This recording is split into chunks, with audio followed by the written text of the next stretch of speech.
do remember the first time I visited ESF, and I was actually teaching at a different institution at the time, and there was a program that was put on to help builders understand how they could improve construction after a series of hurricanes, including Hurricane Andrew, had gone through and wiped out large sectors of construction.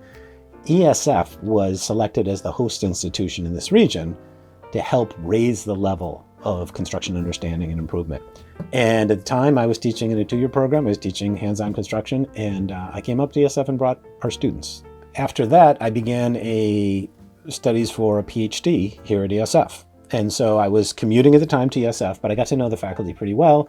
And there was an opening that came up. I interviewed for it, was accepted, and with the understanding that I would, once I arrived on campus, complete my PhD. So it was a little bit of a this first, that first, but I basically started my PhD studies, and then I started working, and then I finished my PhD.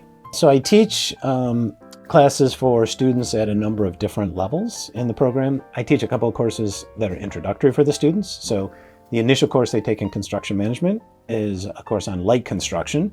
Think single-family detached homes. If you're trying to help distill and give the students the essence of what are the skills you're going to need as a construction manager, looking at a single-family detached home and using that as the basis for a project works quite well to be able to capture all of that in one semester. Right out of the gate, I put the students in groups together. They pick a location, a site. They determine costs of surrounding housing. Then they determine a construction budget based on that. They break the budget down. They select a set of floor plans. And then through the course, they go through and they learn how to design the foundation, all of the framing for floors, walls, and roofs, and then how do we properly wrap an enclosure around that. And so they learn all of that working together in groups, which is what they'll do in construction management, understanding materials. They do small numbers of estimates. They do a little bit of scheduling. There's a lot of principles of construction management in one package. So that's right out of the gate, first semester at ESF. As a follow-on to that, spring semester, then those same freshmen take a course that focuses on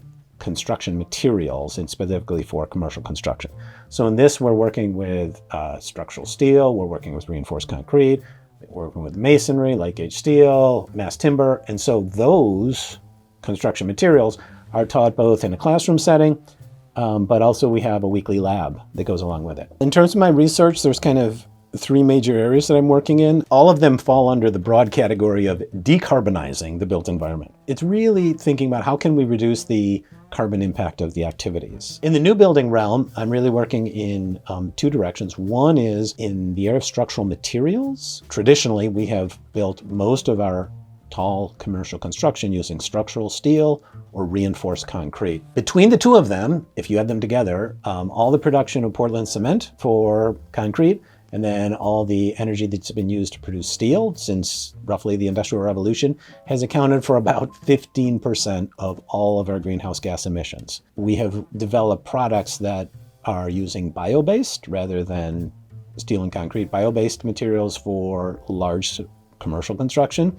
And so one of those products that we're working on research here is called mass timber. And mass timber is taking not large trees, but actually taking very small trees, but creating composites, okay, gluing everything together, and creating members that will replace the steel or concrete frames. It is potentially a structural system that can effectively replace steel and concrete. It has a much lower carbon impact. The sort of interconnected theme through all of this is, can we tread a little bit more lightly on the environment through their day-to-day actions in building our environment?